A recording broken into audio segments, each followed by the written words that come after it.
ఈశ్వరుడి యొక్క ఆరాధన చాలా ప్రశస్తమైనదని, అన్ని విధాలుగా యోగదాయకమని మనకి శాస్త్రాలు చెప్తున్నాయి.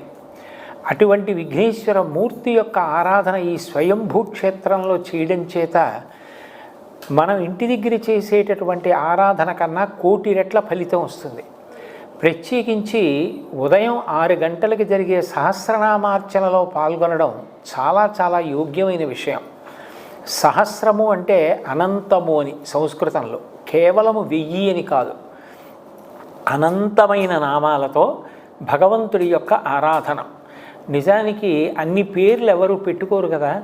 మరి భగవంతుడికి నామాలు ఎందుకు వచ్చాయి అంటే ఆయన యొక్క గుణములు ఏ ఉన్నాయో అవన్నీ కూడా నామములుగా మారుతాయి. అందుకే నామములకు గౌణములు అని ఒక పేరు. ఆయన ఎప్పుడెప్పుడు ఏ అనుగ్రహాన్ని కటాక్షించారో ఆ అనుగ్రహం పేరు మీద